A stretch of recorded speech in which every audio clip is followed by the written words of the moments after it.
Have you ever wondered why bread rises, why chocolate melts in your mouth, or why caramel turns that rich golden brown? Cooking may feel like an art, but at its core, it's pure science.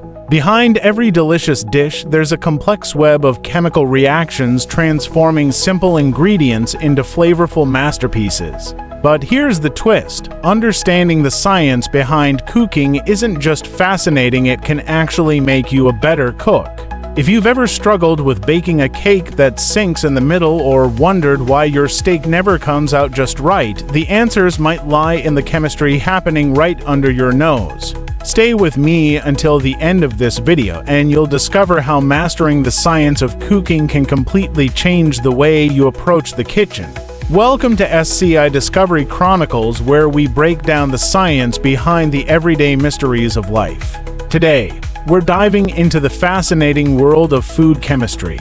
From the Maillard reaction that gives meat its savory crust to the emulsification process that holds mayonnaise together, you'll learn how the hidden science of cooking shapes the taste, texture, and aroma of every meal. Let's get cooking. The science of flavor, what makes food taste good. Taste isn't just about the ingredients, it's about the chemistry happening when those ingredients interact.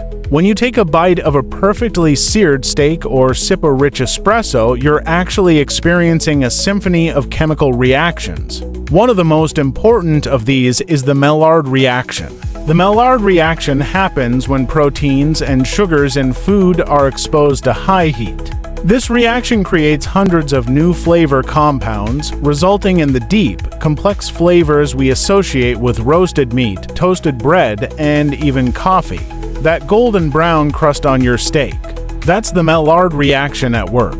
But that's not the only trick chemistry has up its sleeve. Fats and oils play a crucial role in flavor and texture. When you saute garlic and olive oil, the fat helps dissolve flavor compounds, making them more aromatic and intense. That's why adding a little butter or oil can elevate the taste of almost any dish. Salt is another key player in food chemistry. It doesn't just make food salty, it actually enhances other flavors by suppressing bitterness and making sweetness and umami more pronounced. That's why a pinch of salt can balance the flavor of a dish, even in desserts like chocolate cake.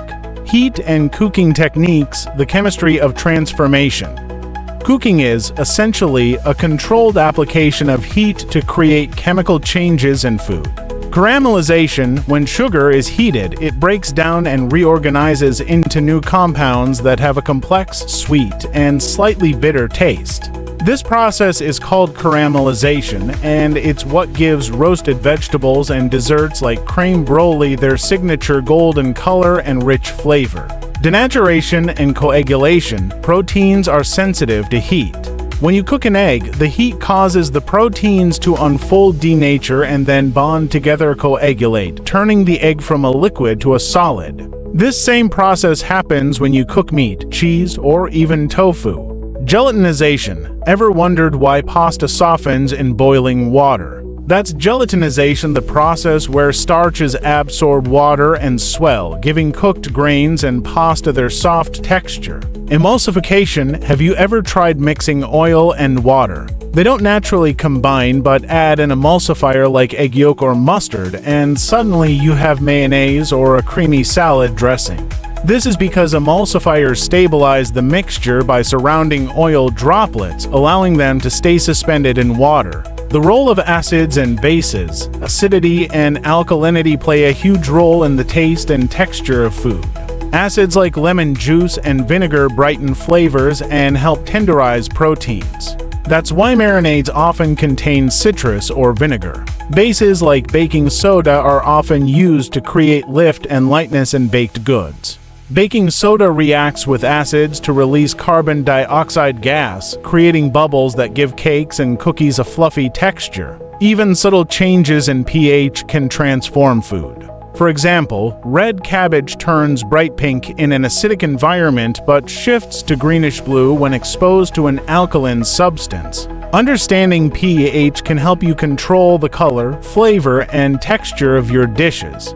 Why does fermentation make food taste better? Fermentation is one of the oldest forms of food preservation, and it's entirely powered by chemistry. When you make bread, yogurt, beer, or kimchi, you're relying on microorganisms like yeast and lactic acid bacteria to break down sugars and create new compounds.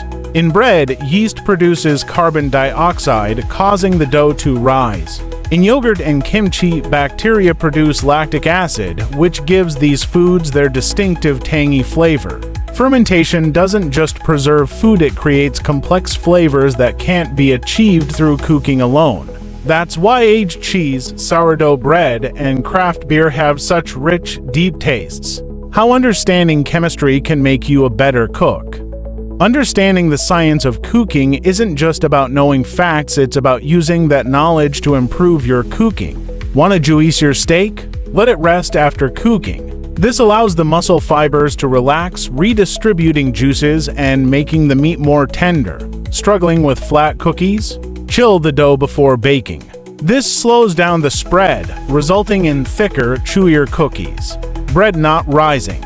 Check the temperature of your water. If it's too hot or too cold, it can kill the yeast. Cooking is like a delicious experiment, and when you understand the chemistry behind it, you'll know exactly how to tweak the variables to get perfect results every time. Final thought: cooking is science, and you're the scientist. Cooking isn't just about following a recipe, it's about understanding why things work the way they do. When you master the chemistry of cooking, you'll start to see patterns and connections that go far beyond the kitchen.